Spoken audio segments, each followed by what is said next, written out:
Hello, Cleveland. This is Charlie Burchill from Simple Minds. Welcome to the next installment of Hello Cleveland, WKYC's ongoing entertainment interview series with rock stars and actors and personalities from stage and screens, large and small. Thank you so much for taking the time to talk to me this morning. Oh, it's a pleasure. Thank you. I know you're out on the road. Where are you this morning? We're in Philadelphia at the moment, playing the Tower Theatre this evening. And how is the tour going so far? Oh, it's great. It's amazing. We were very surprised by the fact that we were able to go across the whole country this time. I think there's about 35 shows, and we started in Bethlehem, and we worked our way through New Jersey to New York, Boston, and now we're in Philly. It's great, going great. Well, you'll be here in Cleveland next Thursday at the Hard Rock Roxino at Northfield Park. What can fans kind of expect from the show? What we're doing is, because we haven't, unfortunately, because we haven't played so much in the States over the last years, we're going to do two sets. So there's an intermission, which is like 20 minutes.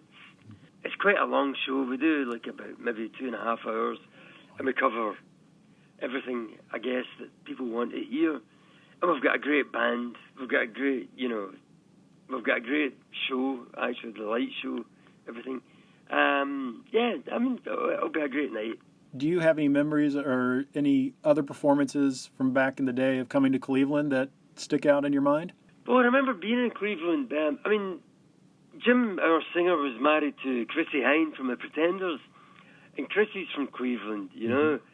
But I remember too, it's funny because, Cleveland's one of those places that has an amazing musical kind of history, there's loads of...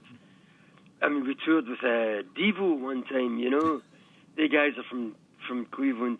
And it's one of those places that, it's kind of like... It's a sort of dyed-in-the-wool rock and roll place, And it's kind of close to us in a way because we're from a very kind of working-class background, which is usually the best places for, we usually get the best audiences and places like that, You and Jim have been together as bandmates for over 40 years now. Through all the ups and downs, members coming and going out of the bands and the hiatuses, what's been the secret to your partnership and longevity? I think it's just friendship. We knew each other long before we had the band. We've probably known each other since we were about 7 years of age. And we're very different, and I think that's what makes it interesting, Mm-hmm. Jim often says it's a bit like a marriage, except that, I haven't tried to take his house away from him. Bands with the resume and the track record that you guys have, you can easily, and some of them do this, they base their tours as just kind of a greatest hits package to keep things going. Yeah. But you guys keep churning out new albums, including this year's Walk Between Worlds. What keeps you going back to the studio? Well, that's a great question, and it's a really important and relevant question. It really is. I think it's a fundamental difference between bands who are like heritage and just kind of, going out because they want to make a buck, basically, mm-hmm. Or bands who are like serious about it. We go into the studio, we spend huge amounts of money on records, even though records aren't selling so much. But the thing is that we wouldn't know who we are, because what we do, the music industry's changed and everything has changed, but what we actually do has never changed. It's like, we write songs, we go in, we try and record them as good as we can, and then we take them out and we go on the road and we play them to people. And that's stayed the same all through the 40 years that we've been in a band.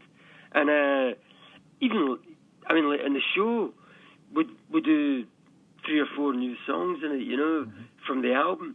And there's only 8 songs on the album. With our catalogue, there's so much that we have to play, you have to cover so many periods. So, but we still put the emphasis on being current and trying to create, and not to be some heritage band just going around peddling your old stuff, you Right. know. Right. The new album, Walk Between Worlds, how would you describe it to people who haven't heard it yet?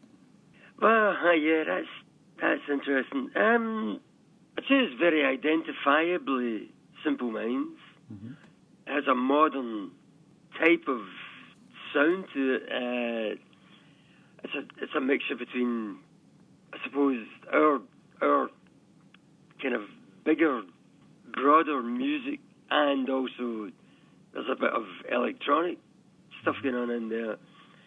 And and it's a really, really kind of a. We recorded about 18 songs and we put 8 on the album because we really wanted it to be focused. That's what we tried to do, was just to make it a really focused record. All right. Is there, I mean, I'll say my favorite song off of it is Beryl Star. Do you have a particular favorite on there? Well, it may be Beryl Star, actually. I mean, the funny thing is that it was originally an instrumental, which was on a B-side years ago, back in 1990, and it was something that I had done just as just a piece of music, and Jim didn't write on it, but he thought that it was a great piece of music, and he wanted to sort of, you know, put it out there as a, you know, and it was on the back of a single that we had out at the time, and then through the years, a lot of people said to us, "Oh, that track's amazing, you know, why didn't you sing on it, you know?" And then finally, Jim came to me and he said, "I've written words to this because it's a great piece of music.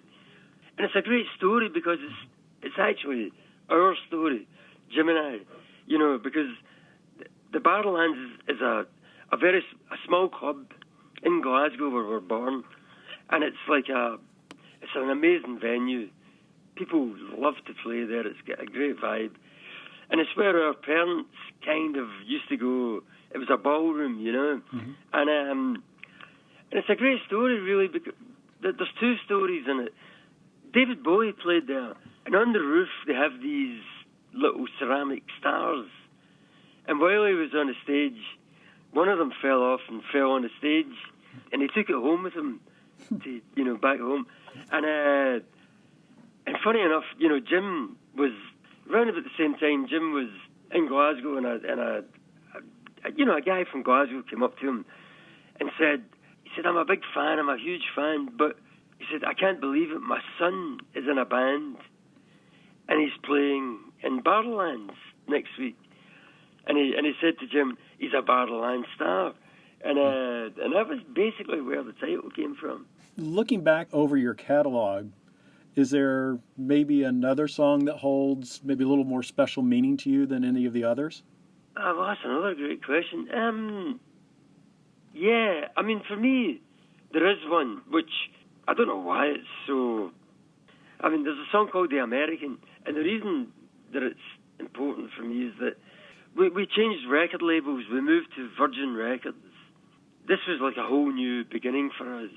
And up until then, we were, we'd done 3 albums, and it didn't look good. You know, it was like it looked like we were just going to have to struggle and see how long we could keep going. And then we signed with Virgin, and the first thing that we did was we went in to record The American, that song. We were in the studio, we had the song, but it was kind of, you know, there was something very optimistic about the period for us. And we went in there and we recorded it really fast. And at the end of it, we kind of thought, this sounds like a direction for the band, you know. And then we went on to do an album which was a double album, which was very obscure. But it had like a lot of club hits in it. And I think that's where we had the sort of a launching pad, was through The American, that song. Speaking of songs, one song in particular that fans will look forward to hearing when you're at the Roxino Thursday night will be Don't You Forget About Me. Of course. How does it feel to have such an iconic song in your catalog? It's great. I mean, it's obviously, you know, I mean, the whole story with that thing is so weird because we resisted doing it for a few years. the record company kept hassling us, saying it was going to be part of a movie. But we were writing our songs, you know, and we liked it because Keith Forsey, who wrote it, the guy that produced it, you know, also produced one of our albums later on. We loved Keith, the guy, you know, and I think he kind of wrote it with us in mind. It sounded like a Simple Minds song, the demo, and finally we decided, okay, we'll do this thing. And it was a great experience because we recorded it in about 4 hours, really fast. And I mean, it's weird because it became this sort of a, you know, iconic song. And it really is a great, you know, the version we do live is very Simple Minds, and it's us and the whole bit. But it's just great to think that it's sort of like became a bit of a soundtrack to a lot of people's lives. Mm-hmm. And that's always a great thing. I mean, it's magic, you know. Mm-hmm. If you could go back, as you've looked back at your career over the last 40 years, is there anything you would change about the journey? Yeah. Lots. One thing, talking about Don't You Forget About Me, I mean, we were so stubborn and, you know, and stupid that, you know, we didn't put it on our album at the time, Once Upon a Time, which was a big album in the States, you know, and we had 3 top 10 hits on that, you know, Alive and Kicking, Sanctify, and all the things she said. And we didn't put Don't You on the album. And of course, we would have probably sold 5 times as many records had we done that. So I definitely have changed that. That's one of the first vinyl albums I ever bought, by the way.